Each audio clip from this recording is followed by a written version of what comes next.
Good morning, Australia. Welcome to Griffiths News. On January 2, 2023, a mid-air collision between two helicopters in Australia has left four people dead and eight injured.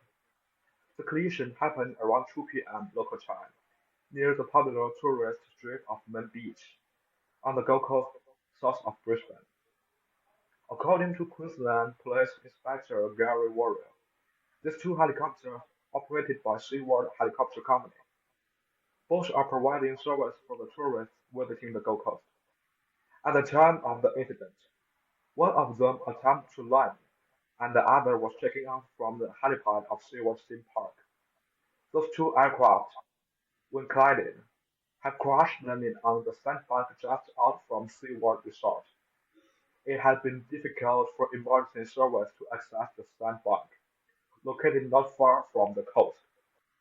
Next, let's watch a stimulated video of the accident.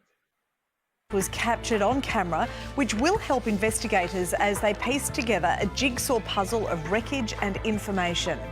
What we do know is just 20 seconds after taking off and between 200 and 300 metres in the air, one helicopter's rotor blades clipped the cockpit of another coming into land. Now, the ascending chopper then plummeted to the ground, landing on its roof, while the pilot of the other aircraft remarkably landed safely.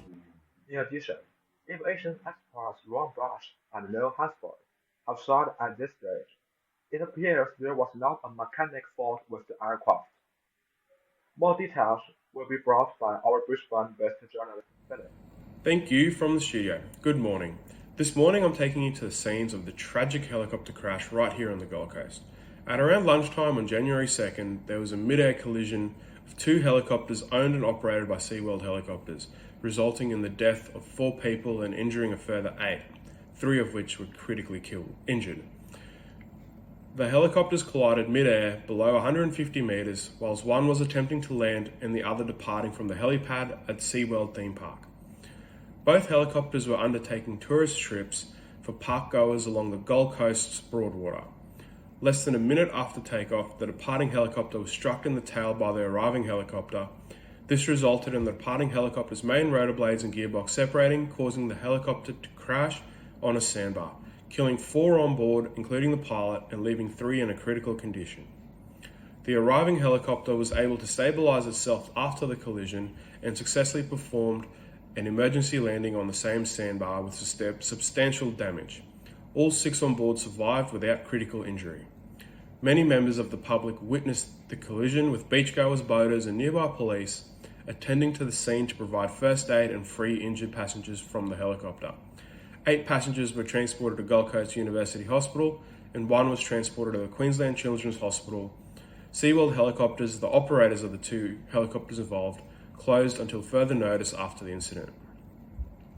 Investigations are currently being taken place by Queensland Police and the Australian Transport Safety Bureau. Phone footage obtained by a passenger of the arriving helicopter shows a passenger pointing at the helicopter departing, tapping pilot Michael James on his shoulder and grabbing hold of his seat moments before the collision. The Bureau is investigating whether the pilots could see the other helicopter, radio calls made by the pilots, and whether they could be heard by other aircraft, operating procedures and regulatory approvals. It will be interesting to see the effects that this crash will have on public's perception on scenic flights and how it will affect tourists buying scenic flights both here on the Gold Coast and around the world. Back to you in the studio. This is Philip Backer for Griffith News. Thank you for your reporting, Philip. We hope such tragedy never happens again. Heartfelt thanks to everyone who helped out in this disaster. In addition, according to reporter Charlton Hart, SeaWorld Helicopters is making moves to restart operations just 2 months after a fatal crash at the Broadwater.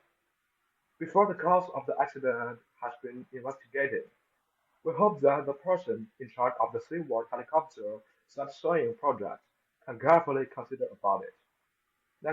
Let's take a look at international news. Well, today in the Vietnam Express, foreigners were voicing their concerns about the 30-day visa limit here now that they have with the e-visas.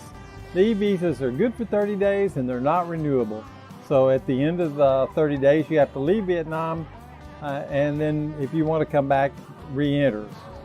Prior to the pandemic, you could get a 3-month visitor visa, and it was usually renewable for another 3 months. Maybe every 6 months you'd have to leave the country for a few days, or for one day for that matter. You could just go to the border. But the pandemic changed all that. But now, the e-visa is your only alternative. It makes it impossible for people that want to come here and spend maybe 6 months out of the year in Vietnam and enjoy the country and enjoy the people, enjoy the food. It's just not going to happen. Vietnam is famous for its rich tourism resources. In recent years, the tourism industry in Vietnam has grown rapidly with remarkable economic benefits. However, in 2021, Vietnam's tourism industry was affected by the COVID-19, and tourism revenue dropped by 42.3% year-on-year.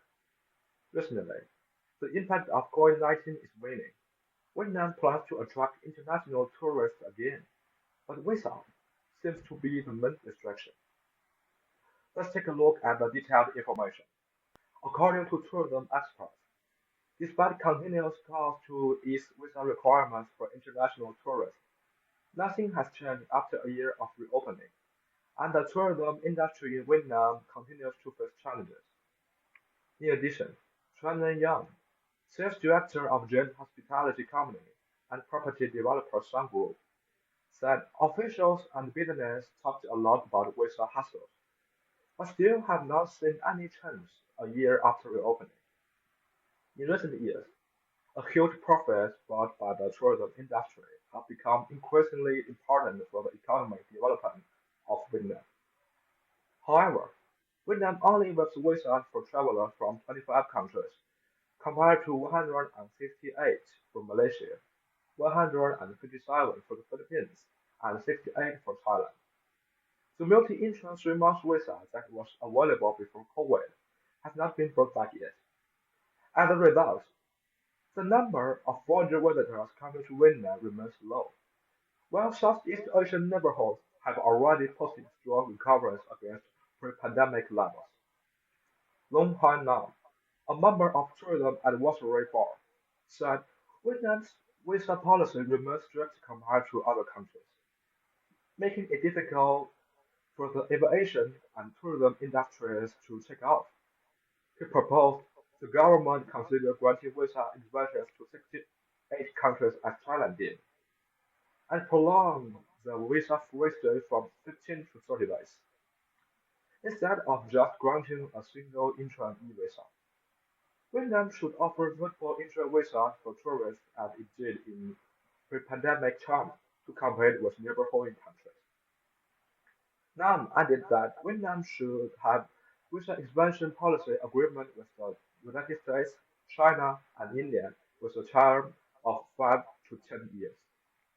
Despite being one of the first Southeast Asian countries to fully reopen to international tourism post-COVID, Vietnam only received 3.6 million foreign tourists last year, around 20% of the pre-pandemic levels. Many foreign tourists have complained about Vietnam's current visa policy, saying the 30-day stay is too restrictive and that they did not have enough time to visit remote parts of the country. German travel blogger Noni Baker, who visited Vietnam last year, said she only had a maximum stay of 30 days and could not visit more places in Vietnam as she had hoped. Back to Kelly's video. Thank you. Although tourism is a major industry in Vietnam's economic growth, we have also heard different voices. Many people think that the influx of too many tourists will cause a series of environmental problems. Ho Chi Minh City and Da Nang, for example, became overcrowded with tourists, whose vehicles caused air and noise pollution. How to balance the relationship between tourism and the environment has become the main problem that Vietnam will face in the next step. Thank you for watching today's news. Wishing you all a wonderful day. Goodbye. Thank you.